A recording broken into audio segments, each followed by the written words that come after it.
Thank you very, very much indeed for this very nice introduction. I have to say that I feel the vibrant mood that is the mood of the Hertie School of Governance.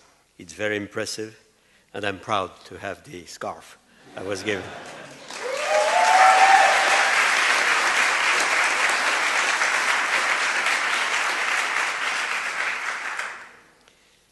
I have also to say that I was impressed by what I could see as regards the interviews that were put on the website and the concepts that were elaborated by the students here. Let me say that I, as has just been said a moment ago, been asked to share with you some reflections on European governance, and I have to say that I would like to replace this European experience that we have today and which is demanding in a more general context of the global phenomenon of adaptation to the new global economy and the new world in which we are. I have experienced myself since the beginning of the 80s a series of phenomena that were not perceived by the advanced economy as a major crisis, but I know that I'm speaking in front of a very important grouping of students that are coming from emerging economies. And for those economies, of course, it was the major crisis that you can imagine. Latin America in the 80s, with all Latin America countries being in great difficulty. Only one country in Latin America did not default at the time, but all the others did. And we had also Africa in a very, very difficult situation. We had the Middle East, Egypt at the end of the 80s. Practically entire continents were in a very, very difficult situation. Latin America, Africa, the Middle East, the eastern part of Europe, including, of course, Poland, which had started to be in great difficulty at the beginning of the 80s, and then Soviet Union. Soviet Union, which defaulted and, of course, exploded at the end of the 80s, the beginning of the 90s. At that time, I draw your attention to the fact that there was some kind of common belief, very naive common belief, according to which the Asian countries that were particularly well managed would not experience the dramatic experience of entire continents, as I just said. And of course, it went without saying that the advanced economy could not have such problems for a number of reasons, including the fact that they had invented themselves the industrial society, that they had invented market economies, and that they knew better how to manage their own finance and their own economy.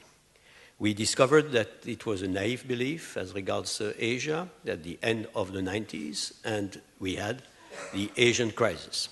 And I guess that a number of us know what it means, the Asian crisis, because they are coming from those countries.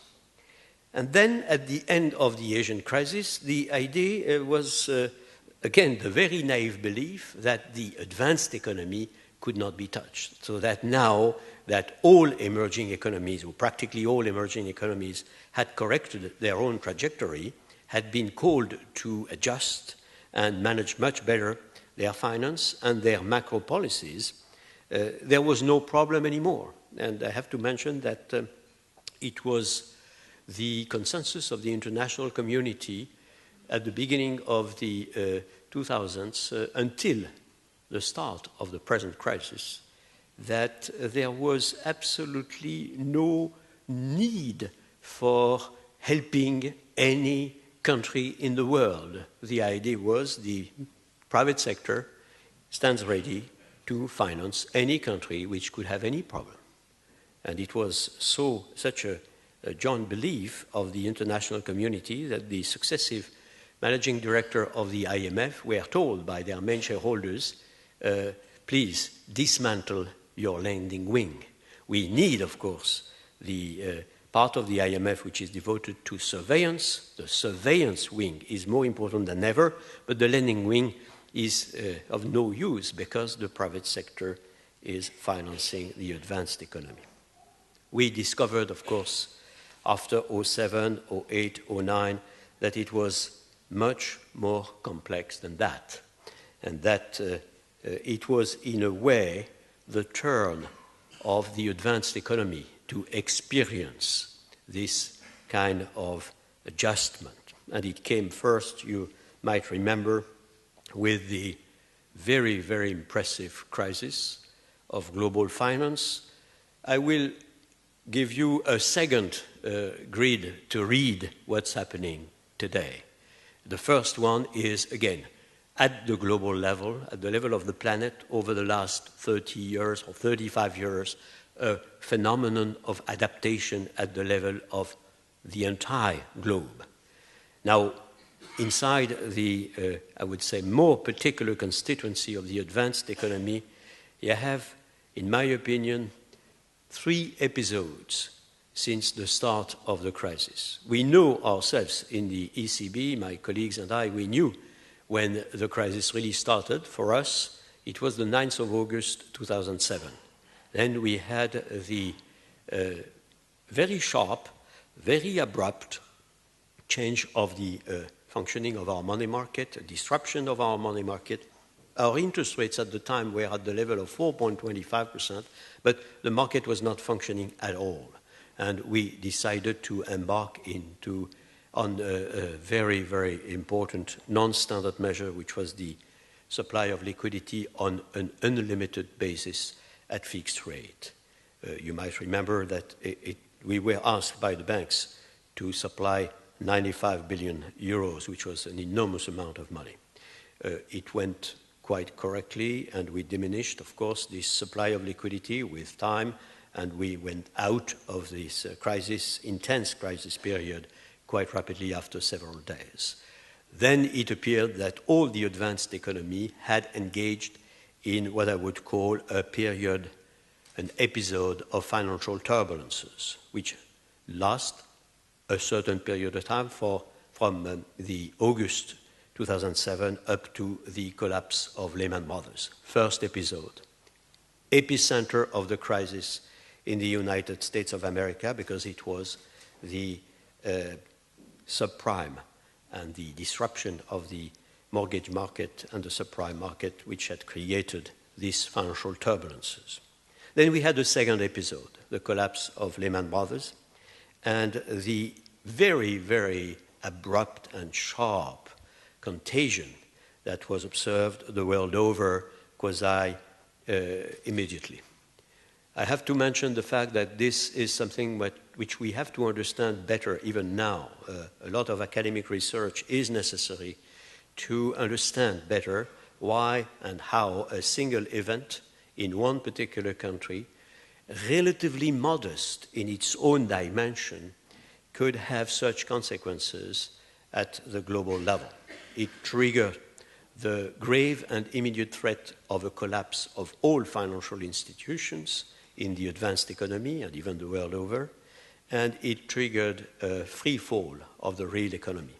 We had to cope with this situation, and I have to say the central banks, on the one hand, that are called in such circumstances to be as lucid as possible, to make a judgment as right as possible, and take a number of measures. We're on the front line, but of course, the central bank can deal with some liquidity problem. They cannot deal with the problems that would involve the taxpayer risk and the taxpayer engagement, the taxpayer commitment, which was also the case. And the advanced economy succeeded in arresting progressively the immense tsunami that was threatening, again, the financial economy the world over and the real economy the world over. We didn't have the Great Depression, very Great Depression, which was threatening the world because of these measures. But we had a Great Depression, as you know, all over the world. And I have to say that because we avoided a total catastrophe, we have a tendency to forget the gravity of the threat that we all had to cope with. I don't want to stress what was done by governments, but I would like to say just a few words on what was done by the central banks, and particularly, of course, by the ECB on this across this exceptionally demanding period of time. We embark in, as I said, non-standard measures. And the main non-standard measures in Europe was this supply of liquidity I already mentioned on an unlimited basis, provided, of course, appropriate collateral would be given at different duration and at fixed rates. In the United States of America, if I concentrate on comparing the two sides of the Atlantic, you have seen that the main non-standard measures was the outright purchases of securities. And this, of course, characterizes two very different non-standard measures. To understand better why we had engaged in very different non-standard measures, you have to know that the European economy is financed mainly through commercial banks, and that the proportion might be 75 to 80% of the financing in normal times of the financing of the European economy through banks, and the rest of it through other means, including markets. In the United States of America, it is exactly the contrary. The markets are financing 75 to 80% of the economy, and the banks are financing the rest of it, which is, say, something like 20%. At least it is the order of magnitude. That explains why the main danger for the US was the seizing up of markets. The interruption of the normal functioning of market is the total catastrophe. For us, the main danger was the interruption of the functioning of the banks, because, again, they are financing 80% of the European finance. And then you understand why, for us, it was the unlimited supply of liquidity to banks that was the main tool that we utilized. And for the US, again, as I said, the outright purchases of securities. But that being said, we had a different concept, and I would like to elaborate just a little bit on the European concept of the non-standard measure. We, since the very beginning, considered that our non-standard measure were decided to counter abnormal functioning of markets, disruption of markets, abnormal functioning of markets, and that they had to be commensurate to the difficulty to have an appropriate transmission of our monetary policy decisions. We considered that the standard measures, namely the interest rates, what I would call the normal monetary policy decisions, the standard monetary policy decisions, had to be designed to deliver price stability over time, in the medium term, as we say, and in line with our definition of price stability, that you know, less than 2%, close to 2%. So we considered, since the very beginning, that there was a separation principle between the standard measures and the non-standard measures. And we could then increase or decrease interest rates of the standard measure in order to be sure that we would deliver price stability over the medium term, in line with our definition, when the non-standard measures would be decoupled from the standard measures and, again, be commensurate to the disruption of market and the difficulty to transmit our monetary policy standard decisions to the real economy. In another conception, you consider that the non-standard measures are the continuation of standard measures when you are at a zero interest rate level. And that is a concept that is different. And I have to say that as far as the Europeans are concerned, we consider that taking into account the European environment, taking into account the challenges that we have to cope with, it is very important that this separation principle would be respected. I do not want to elaborate much more on the standard measures and non-standard measures that we have taken.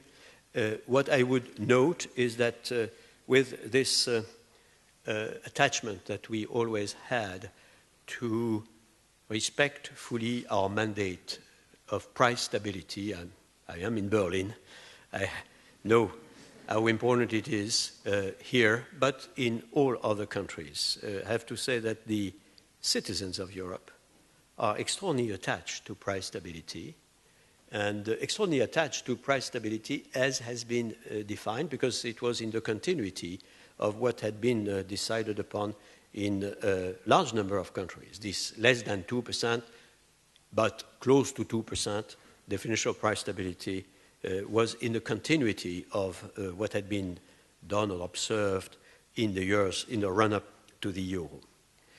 I would like, and you will not be surprised that the previous former president of the central bank would say that, when I look at the results of the policy that we have pursued, my predecessor and myself and Mario now, I have to tell you that the figures are quite convincing.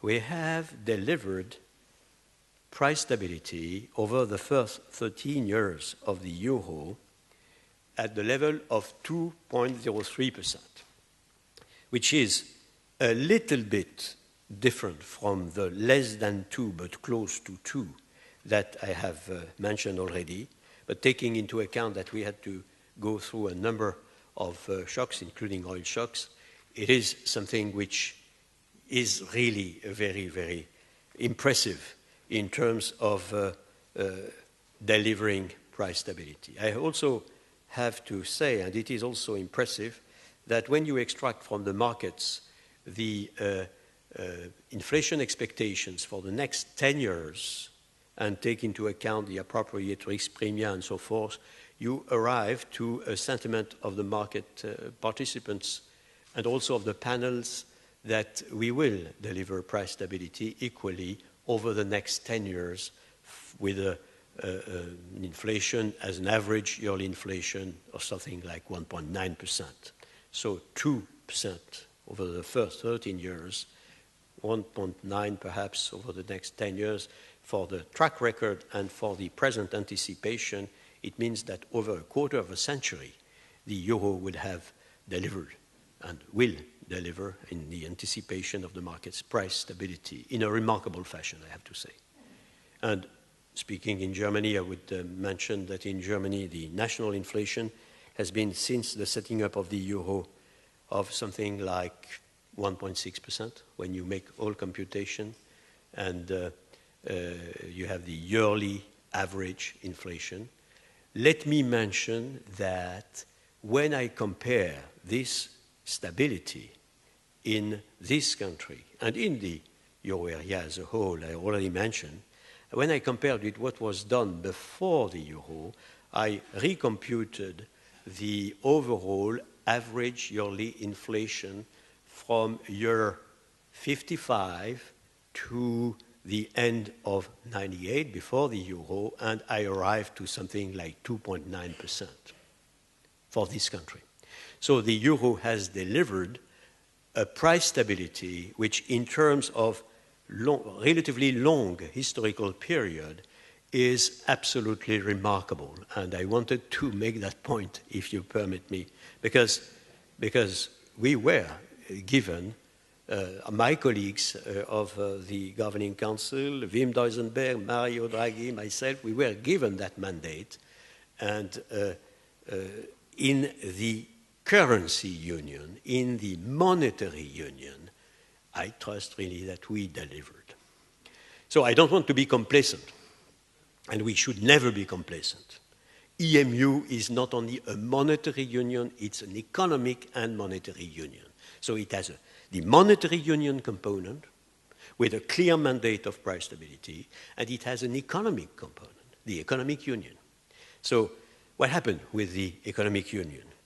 And I have to say, to sum up my present diagnosis, I have to say that we had two major problems. Before the crisis, before the crisis. One was the absence of full respect of the Stability and Growth Pact, which has been something very grave, because the Stability and Growth Pact was really the main element of the economic governance, and very unfortunately, at a certain moment, major countries in Europe, including my own country, including Germany, including Italy, decided that it was not to be applied fully for them. And of course, it had a lot of consequences, not only in terms of destabilization of the economic governance, but also in terms of demolishing, if I may, the spirit of the Stability and Growth Pact, and the understanding that because we had a monetary union, it was absolutely necessary to be strict on the surveillance and on the monitoring of the economic union. There was a second point which we have to understand fully also, and which was clear before the crisis. And that second point was that there was no sufficient surveillance, or even no surveillance with sanction, of the competitive indicators inside the euro area, of the imbalances inside the euro area, and of the combination of loss of competitiveness and increase of imbalances.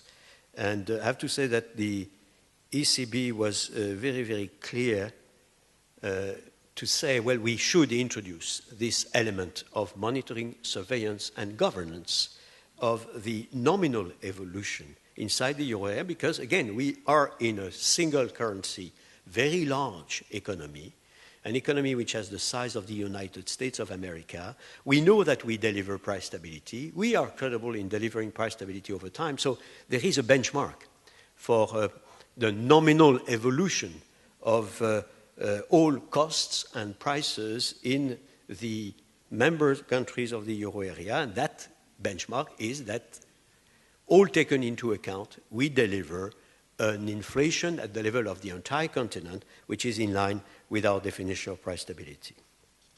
So, as you see, before the crisis, two elements appeared very clearly.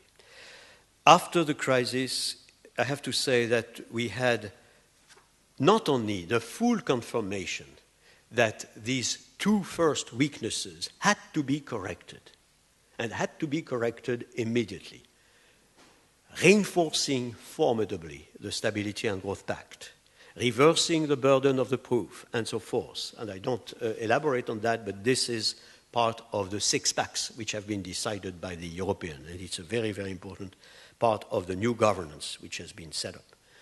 There was also the recognition that the surveillance of these imbalances, the surveillance of competitive indicators should be fully part of the overall governance of Europe. And we, in the six packs, we have also this particular introduction of this surveillance pillar.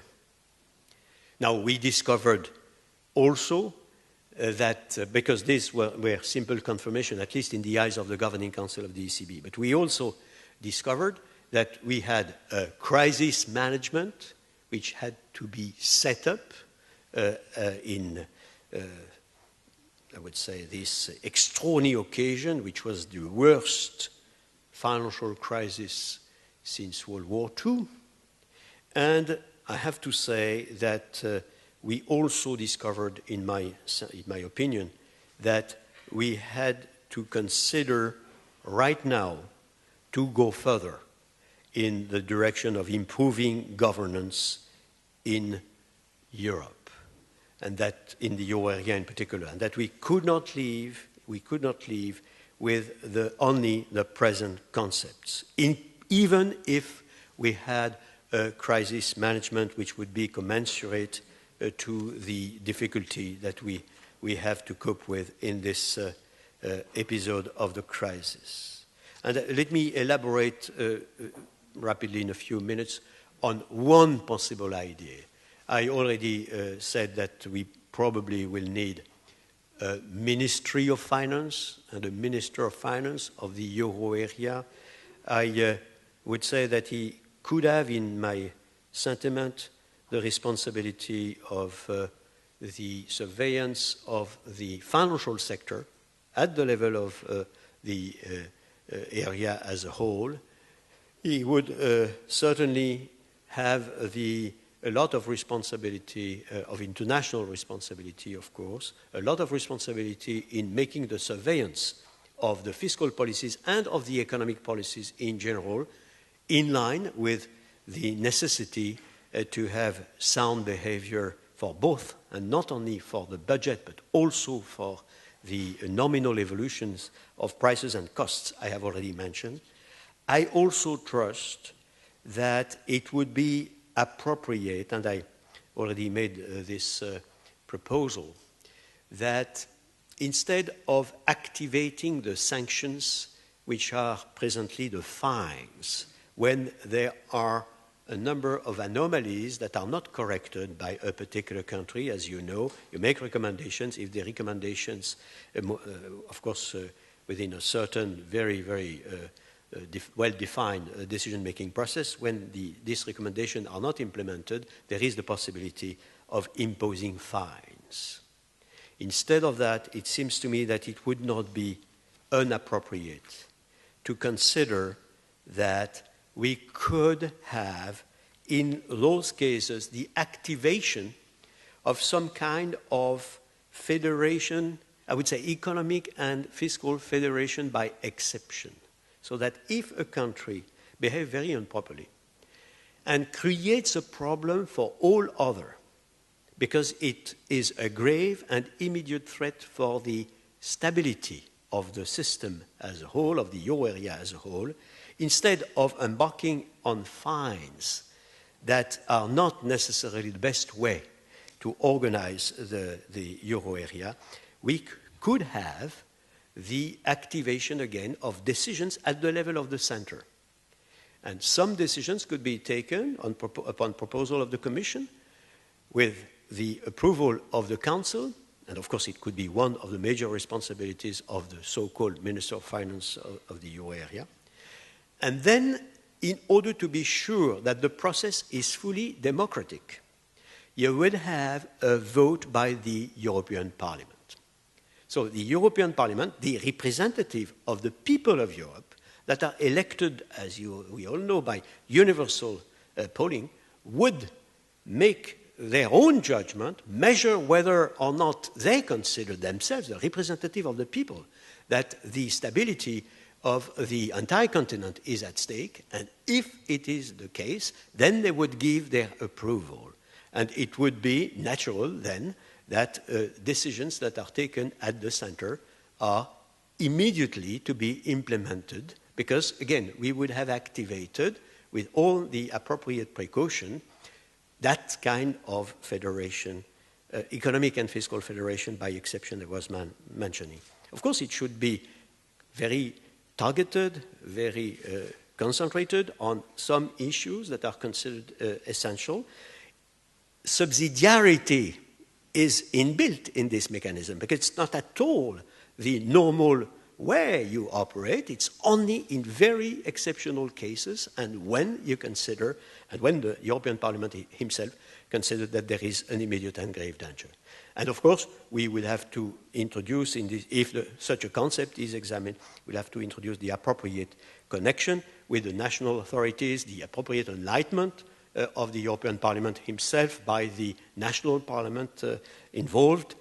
I think that, again, we have to reflect more on that. But my sentiment, and I give my sentiment very candidly, very simply, my sentiment is that we certainly have to go further than the present six-packs, again, which are themselves an immense progress in comparison with what existed before, but are not necessarily yet, and it is normal because we are working in real time, and the lessons of the present crisis have to be drawn in real time.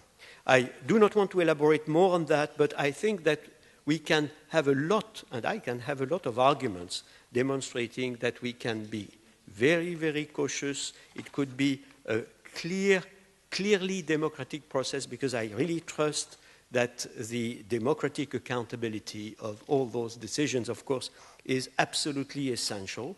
And my own understanding is that the European Parliament is ideally placed to play that role. And when it was decided to have the election of the MPs at the level of the European Parliament by universal polling, of course, it was clearly what one could have in mind. Now, let me conclude. I do not forget, even if I concentrated a little bit on Europe, that we have in front of us graduates that are coming from the entire world, that are young, energetic, able to cheer extraordinarily well, as we could see a moment ago. I only wanted to tell them, prepare yourself in your careers for extraordinary events. Extraordinary events. If I take my own case, I have had several times the sentiment to experience things that were unthinkable before. Unthinkable for me, and perhaps unthinkable for the consensus, if I may, of the international community. I don't want to insist too much on the fact that we are here in Berlin. And I was in Berlin myself in the time of the wall. I went in the eastern part, you know, and I could compare the east and the west. And at that time, I have to say, we considered that it was very sadly the way things were going. And the idea that I would enjoy a vibrant Berlin as I see it today is something which is, in a way, something extraordinary. I have a lot of other things like that. I negotiated with, when I was president of the Paris Club, with President Gorbachev, the rescheduling of the Soviet Union debt. The Soviet Union still existed, and they had enormous problem. It was 20 years ago. Had I been told, when I was in Moscow at that time, that very soon, 20 years afterwards, there would be more billionaires in dollars in Moscow than in New York, I would have said, I am dreaming. It's not possible. I have negotiated with China at a time where in Peking you had bicycles and Mao suits. Not a single high-rise building. It was in 82, 30 years ago. Well, when you go in China today, again, I can pinch myself and say, well, is it really? It's for real or it's a dream? And I could go on and on. So you will see things that are absolutely extraordinary. And of course, I would like to mention something because I computed myself the Moore law. So you have your own, of course, mobile phone. And the computing capacity that you have there is absolutely incredible. Already that mobile phone for me is absolutely incredible. I started my career as an economist with an Olivetti electromechanic. And the noise was chong, chong, chong, chong, chong, chong, chong. And then I had a correlation, and I tried to do something with this correlation. The Moore law says that every 18 months, it doubles. So in 20 years' time, when you are in your vibrant 40s, there would be 13 period of 18 months, even a little bit more, say 13. 2 power 13, if I'm not misled, you could recompute, of course, should be something like 8,000. So you will have with you, it's exactly the same weight and dimension, something that would have a computing capacity 8,000 times more than what we all have today. Reflect on the emerging properties that then would be introduced progressively. Of course, it's not a brutal and sharp change, but progressively we will see enormous changes, and we see them already in our civil society, the way they function, in our political democracies, the way they function, in global finance. I'm absolutely sure that part of the emerging property we observed after Lehman are linked to IT and to this immediate translation of all information the world over, computation capacity the world over, and capacity also to have, in a way which is amazing, behavioral correlation at the global level. And of course, this also will have enormous consequences on the real economy. So again, prepare for the unexpected and make the best out of what you have learned here in this very vibrant business school, which I have to say is very impressive because it started only a few years ago and it's already very, very visible and very well known. And again, work on your own resilience because again, you will have to cope with a lot of new challenges that we still have absolutely no idea about. Thank you very much for your attention.